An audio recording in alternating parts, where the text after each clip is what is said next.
নমস্কার, আপনারা দেখছেন হাই নিউজ। আমি শ্রীপর্ণা রয়েছে আপনাদের সঙ্গে। শুরু করছে আজকে নিউজ টুডে। শুরুতেই দেখে নেব আজকের হেডলাইন্স। প্রবল বর্ষণে বিপর্যস্ত উত্তর পূর্ব ভারতের বিস্তীর্ণ এলাকা।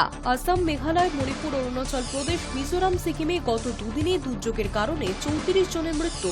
সিকিমে আটকে পর্যটকেরা। করোনা দ্রুত ছড়াচ্ছে পশ্চিমবঙ্গে। গত 24 ঘন্টায় নতুন আক্রান্তের সংখ্যা 44। দেশ জুড়ে সক্রিয় আক্রান্তের সংখ্যা দাঁড়িয়েছে ৩,৯৬১। রাশিয়ার বৃহত্তম ড্রোন হানা ইউক্রেনের। 4টি বিমান ঘাঁটিতে একসঙ্গে হামলা চালালো 117টি আত্মঘাতী ড্রোন। রাশিয়ার অন্তত 41টি জঙ্গি বিমান ধ্বংস। দক্ষিণবঙ্গে তাপমাত্রা বাড়তে শুরু করেছে। আবার হাঁসফাঁস গরমের দিন। আগামী কয়েকদিনে দক্ষিণবঙ্গের জেলাগুলিতে বিক্ষিপ্ত বৃষ্টির পূর্বাভাস। প্রবল বৃষ্টিতে বিপর্যস্ত উত্তর পূর্ব ভারতের বিস্তীর্ণ এলাকা। আসাম, মেঘালয়, মণিপুর, অরুণাচল প্রদেশ, মিজোরাম, সিকিমে গত দুদিনে দুর্যোগের কারণে 34 জনের মৃত্যু হয়েছে। আটকে পড়েছেন বহু পর্যটক। প্রবল বর্ষণে বিপর্যস্ত উত্তর পূর্ব ভারতের বিস্তীর্ণ এলাকা। আসাম, মেঘালয়, মণিপুর, অরুণাচল প্রদেশ, মিজোরাম, সিকিমে গত দুদিনে দুর্যোগের কারণে 34 জনের মৃত্যু হয়েছে। বন্যা এবং ভূমিধসের কারণে বহু এলাকার সঙ্গে সড়ক যোগাযোগ বিচ্ছিন্ন হয়ে পড়েছে। পরিস্থিতির খারাপ হওয়ায় উদ্ধার কাজে নামানো হয়েছে ভারতের বায়ুসেনা এবং অসম রাইফেলসের আধিকারিকদেরও। অসমের 19টি জেলায় 764টি গ্রামে বন্যা পরিস্থিতি দেখা গিয়েছে।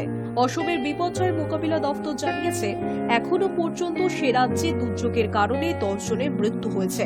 বাড়িঘর জলের তলায় চলে যাওয়ায় ঘরছাড়া হতে হয়েছে বহু মানুষকে।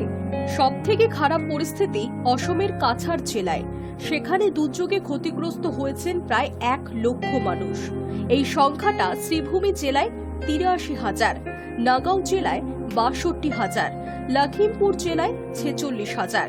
রাজ্য প্রশাসনের তরফে জানানো হয়েছে, এখনো পর্যন্ত 155টি ত্রাণ শিবিরে 55,000 মানুষ আশ্রয় নিয়েছেন। মণিপুরে ভারী বৃষ্টিতে সর্বাধিক ক্ষতিগ্রস্ত হয়েছে মণিপুরের সমতল এলাকার 2টি জেলার ইম্ফল পূর্ব ও ইম্ফল পশ্চিম। এখনো পর্যন্ত সে রাজ্যে 1,500 মানুষকে উদ্ধার করে নিরাপদ জায়গায় সরিয়ে এনেছে সেনা। অরুণাচল প্রদেশে 9 জনের প্রাণ কেড়েছে ভূমিধস। 7 জনের মৃত্যু হয়েছে পূর্ব কামেং জেলা এবং 2 জনের মৃত্যু হয়েছে জিরো ভ্যালিতে।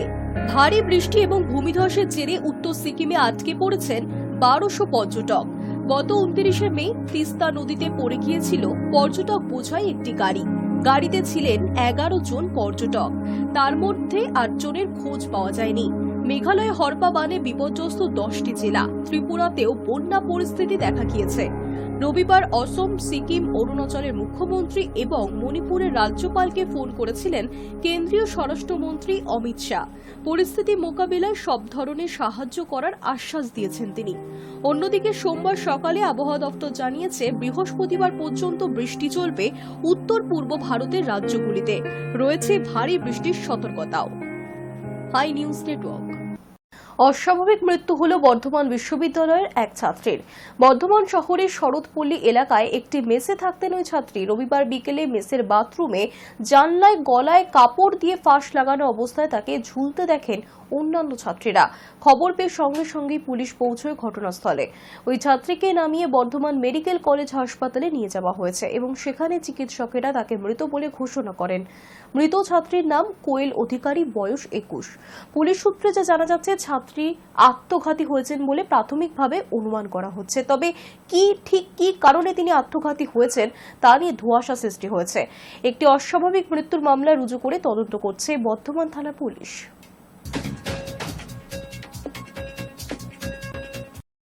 বয়স 7-এর এক শিশু, যে বয়স তার খেলার, আর সেই খেলার সামগ্রী কিনতে গিয়েই ধর্ষণের শিকার হতে হলো তাকে। পুতুল তৈরির কাপড় দর্জির কাছে সংগ্রহ করতে গিয়ে ধর্ষণের শিকার 7 বছরের নাবালিকা। বাঁকুড়া ছাতনা থানার অন্তর্গত এক গ্রামের ঘটনা। রবিবার দুপুরে অভিযুক্ত বছর 57-র এক ব্যক্তি ওই বালিকাকে পুতুল খেলার কাপড় দেওয়ার প্রলোভন দেখিয়ে তার দর্জির দোকানে তাকে নিয়ে যায়, আর তারপরে শিশুটিকে ধর্ষণ করে বলে অভিযোগ। ঘটনার জেরে অভিযোগ জমা পড়লে ছাতনা থানার পুলিশ তদন্তে নেমে সেদিনই অভিযুক্তকে গ্রেফতার করেছে। সোমবার অভিযুক্ত ওই ব্যক্তিকে বাঁকুড়া জেলা আদালতে পাঠায় পুলিশ। এই ঘটনায় ধৃতের কড়া শাস্তির দাবি জানিয়েছে নাবালিকার পরিবারের সদস্যরা।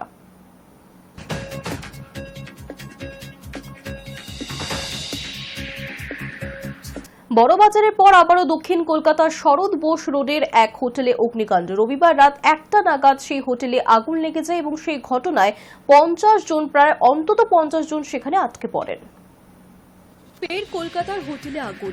দক্ষিণ কলকাতার শরৎ বোস রোডের একটি হোটেলে অগ্নিকাণ্ড। সেই সময় হোটেলে আটকে পড়েন অন্তত 50 জন। দমকলের 5টি ইঞ্জিন ঘটনাস্থলে পৌঁছে পরিস্থিতি নিয়ন্ত্রণে আনে। তবে এই ঘটনায় হতাহতের কোনো খবর নেই। জানা গিয়েছে ঘড়ির কাঁটায় রবিবার রাত 1টা আচমকাই হোটেলের কনফারেন্স রুমে আগুন লেগে যায়। মুহূর্তের মধ্যে কালো ধোঁয়া গোটা হোটেলকে গ্রাস করে নেয়। সেই সময় হোটেলে ছিলেন অন্তত 50 জন। তড়িঘড়ি খবর দেওয়া হয় দমকলে। 3টি ইঞ্জিন ঘটনাস্থলে পৌঁছয়, তবে তারপরও আগুন নিয়ন্ত্রণে আনা সম্ভব হচ্ছিল না। পরবর্তী সময় আরও দমকল আসে। শেষ পর্যন্ত দমকলের 5টি ইঞ্জিনের তৎপরতায় প্রায় ঘণ্টা খানেকের চেষ্টায় আগুন নিয়ন্ত্রণে আসে। এই ঘটনায় হোটেলের ব্যাপক ক্ষয়ক্ষতি হয়েছে, তবে হতাহতের কোনো ঘটনা ঘটেনি। প্রসঙ্গত, গত মে মাসে আচমকা বড়বাজারের মদনমোহন মেছুয়া বাজার ফলপট্টির একটি হোটেলে আগুন লাগে। খবর পেয়ে ঘটনাস্থলে পৌঁছয় দমকলের 10টি ইঞ্জিন। যুদ্ধকালীন তৎপরতায় কাজ শুরুর চেষ্টা করেন কর্মীরা। জানা যায় হোটেলে কমপক্ষে 42টি ঘর ছিল। অধিকাংশতেই ছিল না কোনো জানালা, ফলে ধোঁয়ায় বাড়তে থাকে বিপত্তি।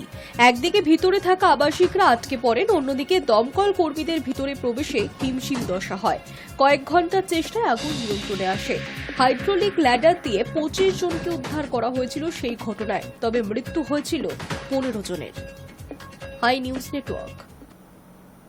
করোনা সংক্রমণে এবার উদ্বেগজনকভাবে এগোচ্ছে বাংলা। গত 24 ঘন্টায় রাজ্যে 44 জন করোনায় আক্রান্ত হয়েছেন।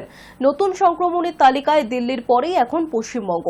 দেশ জুড়ে 24 ঘন্টায় নতুন করে আক্রান্ত হয়েছেন 203 জন। সবথেকে বড় উদ্বেগের বিষয় হচ্ছে একদিনে মৃত্যু হয়েছে 4 জনের। করোনা পরিস্থিতি ক্রমশ উদ্বেগজনক মোড় নিচ্ছে। কেন্দ্রীয় স্বাস্থ্য মন্ত্রকের সাম্প্রতিক পরিসংখ্যান বলছে, সোমবার সকাল পর্যন্ত গত 24 ঘন্টায় দেশে নতুন করে 203 জন করোনা ভাইরাসে সংক্রমিত হয়েছেন। এখনো পর্যন্ত মোট মৃত্যু হয়েছে 32 জনের, যার মধ্যে একদিনে মৃত্যু হয়েছে 4 জনের। বর্তমানে দেশজুড়ে সক্রিয় আক্রান্তের সংখ্যা দাঁড়িয়েছে 3,961 জন। দিল্লি, কেরল, তামিলনাড়ু এবং মহারাষ্ট্রে একদিনে 4 জনের মৃত্যুর খবর মিলেছে। সবচেয়ে বেশি নতুন সংক্রমণ ধরা পড়েছে রাজধানী দিল্লিতে, তার ঠিক পরেই রয়েছে পশ্চিমবঙ্গ। এই রাজ্যে গত 24 ঘন্টায় 44 জন করোনায় আক্রান্ত হয়েছে। সক্রিয় কেসের নিরিখে শীর্ষে কেরল, যেখানে বর্তমানে 1435 জন করোনা পজিটিভ রোগী রয়েছে। এই পরিস্থিতিতে সতর্ক বার্তা দিচ্ছে বিশেষজ্ঞরা। ইন্ডিয়ান কাউন্সিল অফ মেডিকেল রিসার্চের প্রধান ডক্টর রাজীব বহল জানান, পশ্চিম ও দক্ষিণ ভারতের আক্রান্তদের জিনোম সিকোয়েন্সিং এর কাজ চলছে। বেশ কয়েকটি ক্ষেত্রে অমিক্রনের সাব ভ্যারিয়েন্ট JN1ও পাওয়া গিয়েছে। চিকিৎসকদের মতে এবারের সংক্রমণ প্রধান উৎসর্গ হিসেবে থাকছে জ্বর, সর্দি, কাশি ও গলা ব্যথা।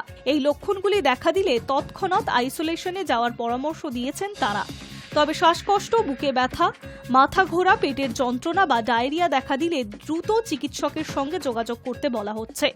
এই উপসর্গগুলি ওয়ার্নিং সাইন হিসেবে বিবেচিত হচ্ছে। বিশেষজ্ঞদের মতে JN1 হল অমিক্রনেরই একটি সাব ভ্যারিয়েন্ট।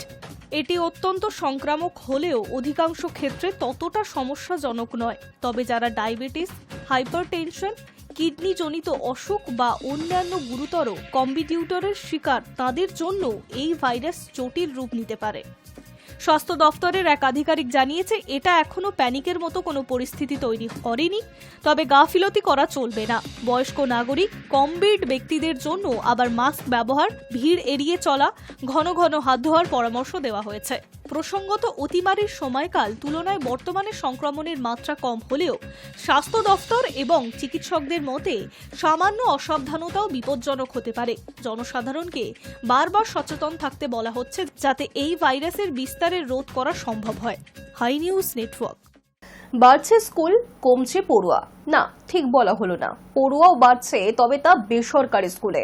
দেশ জুড়ে দুর্বল হচ্ছে সরকারি শিক্ষা ব্যবস্থা। অধিকাংশ মানুষ ঝুঁকছেন বেসরকারি শিক্ষা প্রতিষ্ঠানের দিকেই। তার বিরুদ্ধেই এবার সমস্ত রাজ্যকে সতর্ক করল কেন্দ্র সরকার। একদিকে রাজ্যে চাকরির দাবিতে আন্দোলন চলছে কয়েক মাস ধরে, আরেকদিকে রাজ্যে চাকরি হারিয়েছেন প্রায় 26,000 চাকরি প্রার্থী। এখন প্রশ্ন উঠতেই পারে, রাজ্যের শিক্ষা ব্যবস্থা ঠিক কোন জায়গায় দাঁড়িয়ে? এবার কেন্দ্রের রিপোর্টেই দেশের শিক্ষা ব্যবস্থার করুণ দশা প্রকাশ্যে। আর সেখানে একটা বা দুটো রাজ্য নয়, অধিকাংশ রাজ্য এবং কেন্দ্রশাসিত অঞ্চলেই করুণ দশা সরকারি শিক্ষা ব্যবস্থার, যা জেরে পড়ুয়ারা অচলায়তন ছেড়ে বেসরকারি ব্যবস্থায় ঝুঁকছে। যা নিয়ে রাজ্যগুলিকে এবার সতর্ক করল কেন্দ্র সরকার।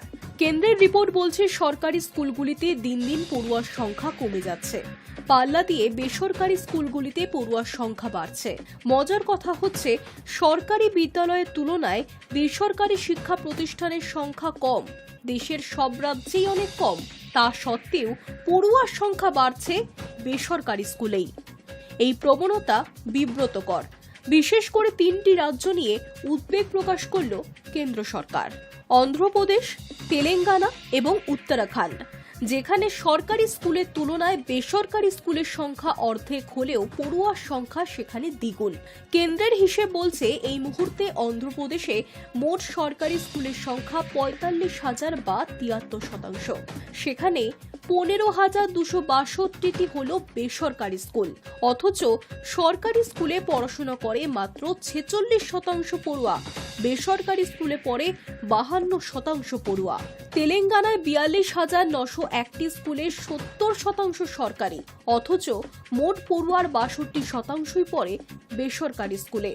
উত্তরাখণ্ডের ছবিটাও একই রকম। এই 3 রাজ্যের পাশাপাশি বেসরকারি স্কুলের উদ্বেগজনক বৃদ্ধি নিয়ে সব রাজ্যকেই চিঠি লিখেছে কেন্দ্র। রাজ্যগুলিকে পাঠানো চিঠিতে বলা হয়েছে, সব রাজ্য ও কেন্দ্রশাসিত অঞ্চলেই সরকারি স্কুলের পরিবর্তে বেসরকারি স্কুলে ভর্তির প্রবণতা বাড়ছে। মিড ডে মিল নিয়ে পর্যালোচনার রিপোর্টেও উদ্বেগজনকভাবে পড়ুয়া হ্রাসের বিষয়টি চোখে পড়েছে। ওয়াকিবহল মহলের মতে দেশের প্রায় সব রাজ্যেই সরকারি শিক্ষা ব্যবস্থার বেহাল দশা। কোথাও কোথাও স্কুল আছে কিন্তু শিক্ষক নেই, যেখানে শিক্ষক আছে সেখানে পরিকাঠামো নেই, পরিকাঠামো থাকলেও সঠিকভাবে ব্যবহার করা হয় না। এই পরিস্থিতিতে এক প্রকার বাধ্য হয়েই বেসরকারি শিক্ষায় ঝুঁকছেন অভিভাবকরা। এই পরিস্থিতি বদলাতে হলে আগে স্কুলগুলির পরিকাঠামো উন্নয়ন করতে হবে সরকারকেই। Hi news network.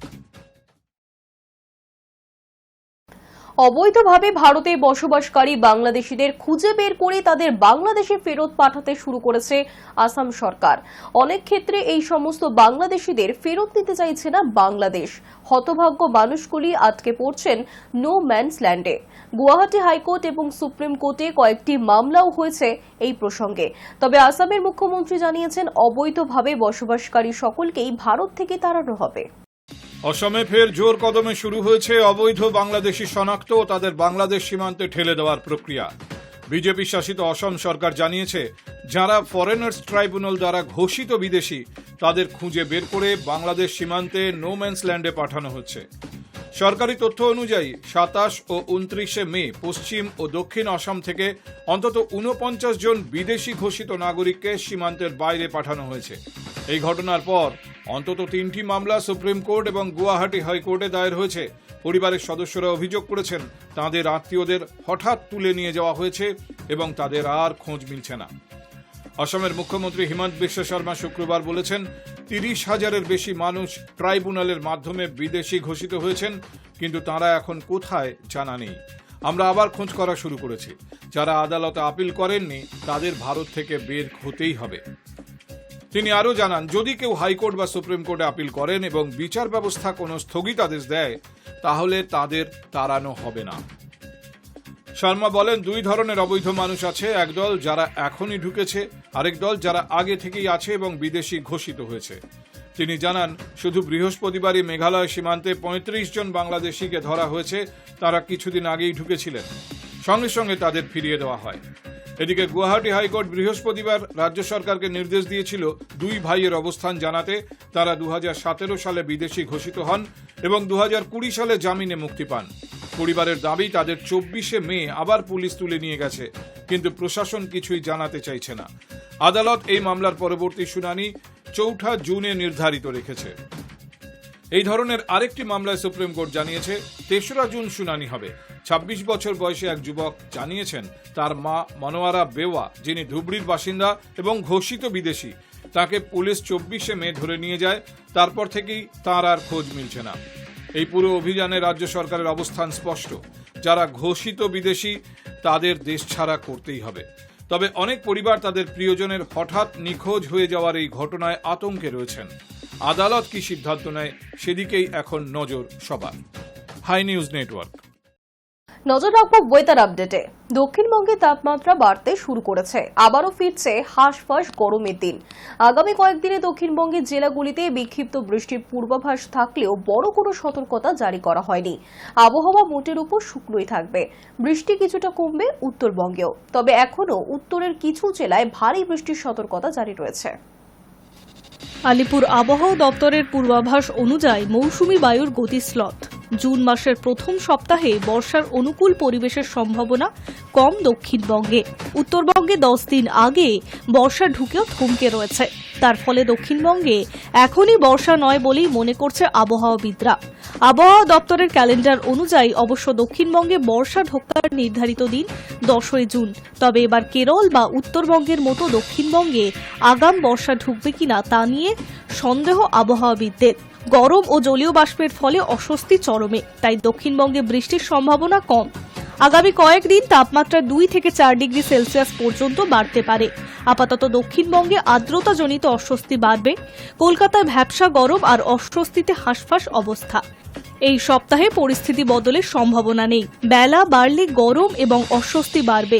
আপাতত ভারী বৃষ্টির কোনো সম্ভাবনা নেই। তাপমাত্রা বাড়তে পারে 2 ডিগ্রি সেলসিয়াস পর্যন্ত। সোমবার কলকাতার সর্বনিম্ন তাপমাত্রা 29.2 ডিগ্রি। রবিবার দিনের সর্বোচ্চ তাপমাত্রা ছিল 35.4 ডিগ্রি। বাতাসে জলীয় বাষ্পের পরিমাণ আপেক্ষিক আর্দ্রতা 59 থেকে 91%। পাশাপাশি সোমবার জলপাইগুড়ি ও আলিপুরদুয়ার জেলার বৃষ্টির সম্ভাবনা বেশি। বিক্ষিপ্তভাবে বৃষ্টি চলবে, বাড়তে পারে তাপমাত্রা।